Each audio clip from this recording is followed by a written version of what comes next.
ask that you walk in our shoes for a while. It was the end of March last year when we heard that the Durham City Council was planning to adopt a statement affecting our Jewish community. We were shocked and horrified to learn that Israel and Jews were being blamed for racialized policing in Durham. The City Council would be deciding in just days to make such a statement against Israel and Jews official. Many of us work and could not drop our lives to fight on such short notice. This was also over the Passover holiday when many were away with their families. Nevertheless, the Durham City Council rushed onward, plowing forward despite our pleas and desperate attempts to be heard. The petition that was pushed by anti-Israel, anti-Semitic groups made horrific and false claims against Israel and Jews. To provide some background, after the terrorist attacks on 9/11, American leaders turned to Israel to take advantage of their expertise in dealing with such attacks. Tragically, Israel has experienced more terrorism than any other nation, and U.S. leaders understood that Israel's knowledge could help keep Americans safe. Those who want to destroy Israel, the home of the Jewish people, have developed a campaign to sever this tie between Israel and America. The boycott they promote is recognized by the UN as anti-Semitic. Make no mistake, when these groups say Israel, they mean Jews. The petition pushed by activists in Durham made the most outlandish and offensive accusations.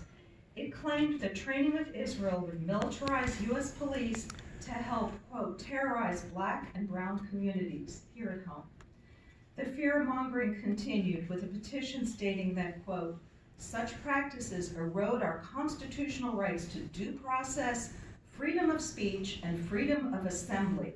So essentially, Jews would cause the downfall of America and eradicate her most fundamental, precious values. Participants of the Israeli program, specifically people of color, told Durham leaders that these accusations are outright lies. But Durham pushed their anti-Israel, anti-Semitic statement through anyway. We were bulldozed and scapegoated in our own community. Our appeal to the HRC was no better. It was clear that HRC members were biased against us, as others will explain. Lies about Israel and the Jewish people. That's how it starts for the Jews. But history has shown that it doesn't usually end there. Soon after Durham's resolution, we saw an uptick in anti-Semitic attacks here. Our experience of anti-Semitism has been ignored, downplayed, and discounted and belittled as nothing. But to us, it's terrifying. We ask that you protect us. So how can you do that? We encourage the state of North Carolina to adopt the State Department definition of anti-Semitism.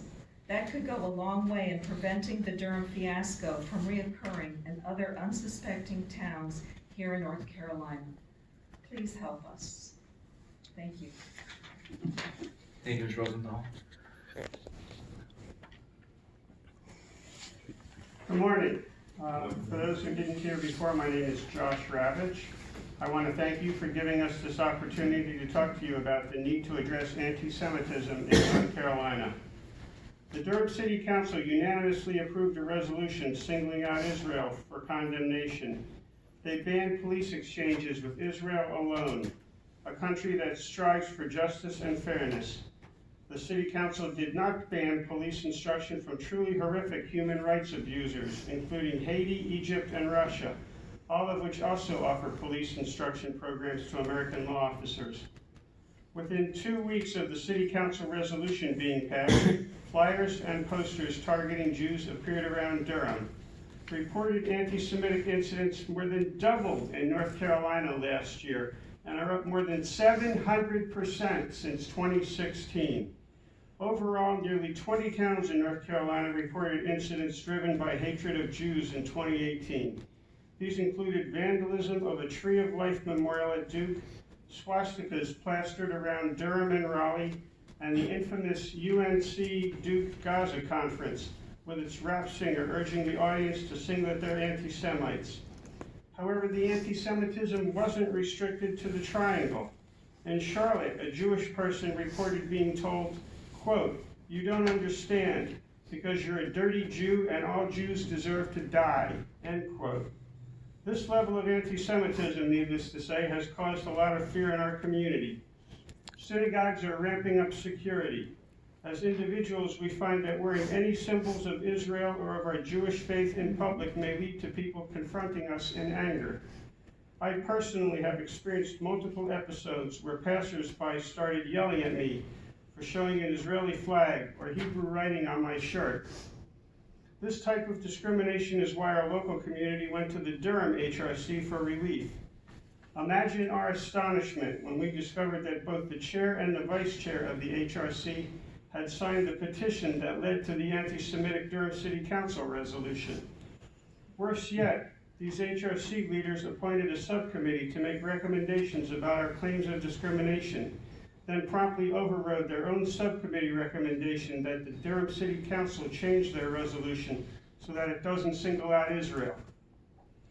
The toxic atmosphere to Jewish people throughout North Carolina is why we come to you today, asking that you encourage the North Carolina legislature and Governor Cooper to adopt the U.S. State Department definition of anti-Semitism, which states that anti-Semitism revolves around the 3 Ds: demonizing, delegitimizing, and a double standard singling out Israel for things that are common to many countries, including the USA. Your handouts have more details. And of note, New Jersey is already working to pass a bill based on this premise, so you wouldn't be setting a precedent.